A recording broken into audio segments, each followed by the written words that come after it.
महिलाओं को, ज़ईफ़ महिलाओं को, बुज़ुर्ग महिलाओं को, 70 साल की महिलाओं को आप उनको मार के हाथ और पैर तोड़ देते हैं उनका, पुलिस तोड़ती है उनका, मध्य प्रदेश की पुलिस।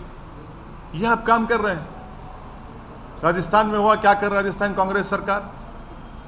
भाई आपकी सरकार ने उनको परमिशन दिया, जब परमिशन आप देते हैं तो कैसा वायलेंस होता है? फिर घर जलाए जाते हैं, वहाँ पर दुकानें जलाई जाती हैं, टारगेटेड घर जलाए जाते हैं राजस्थान में, कर्नाटक में होता है ये।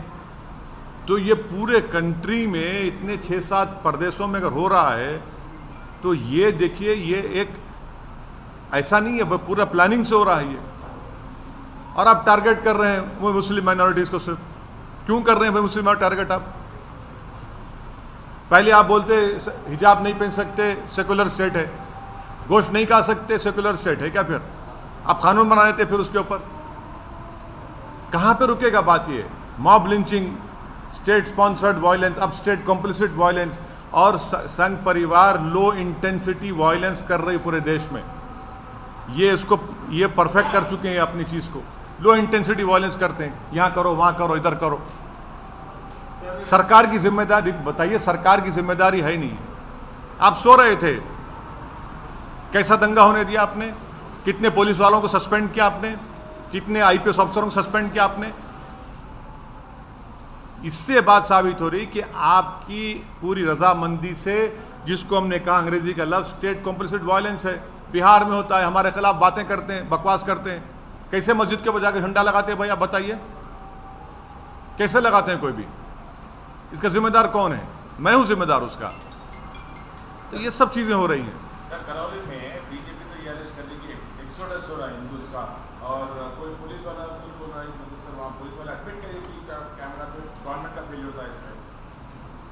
राजस्थान करौली में जो कुछ हुआ, मध्य प्रदेश में जो कुछ हुआ, गुजरात में आनंद, हिम्मतनगर, खंभाट में जो कुछ हुआ, कर्नाटक में जो कुछ हुआ, गोवा में जो कुछ हुआ, वहाँ की सरकारों की रजामंदी से ये स्टेट कॉम्प्लिसिट वायलेंस हो रहा है।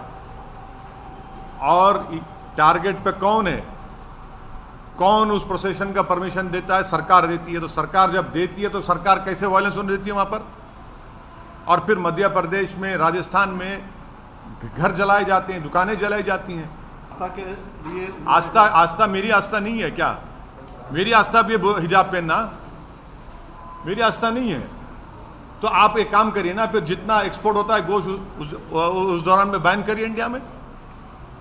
मैंने गोश्त का एक्सपोर्ट आप बैन नहीं करेंगे क्योंकि आपको डॉलर मिलते हैं, और वो जो मासूम बेचारा जो दिन में 100 रुपये 200 रुपये कमाता, उसके कारोबार को आप लगाते हैं। आस्था की बुनियाद पर देश चलेगा या संविधान के ऊपर चलेगा? बता दीजिए आप। फिर मेरी आस्था क्या होगा बताइए? मेरी आस्था भी है, रमजान है, फिर शराब की दुकानें क्यों खुली पड़ी हुई है? क्या देश संविधान से चलेगा या आस्था पे चलेगा? आप यानी आपकी आस्था सबसे इंपॉर्टेंट है और दूसरों की आस्था क्या भाड़ में जाए? आपने हिजाब की बात की तो कहा नहीं भाई यूनिफॉर्म है, फिर यहाँ पर यूनिवर्सिटी में क्या गोश्त खाना क्या आस्था आ गया? कहाँ से देश कौन सी राह पे जा रहा है? बीजेपी को, संघ परिवार को हम शुरू से कह रहे हैं कि जिस राह पे आप इस देश को लेकर जा रहे हैं, इससे देश कमजोर हो रहा है, और देश कमजोर हो रहा है। ये सरकार की जिम्मेदारी है। तो आरएसएस कहाँ से सर? आप आरएसएस को? हाँ, आप आरएसएस को नहीं जानते, हम जानते हैं ना। आरएसएस का स्टेट वायलेंस बोल रहे हैं। आपको हम बोलेंगे किताब पढ़ो, we our nationhood defined, bunch of thoughts. ये 2 किताबें आप पढ़ लो, जिसमें आरएसएस के उस वक्त के सर संचालक खुद कह रहे हैं कि जब जुलूस निकलता था तो मैं बाजा बजाता था बोल के।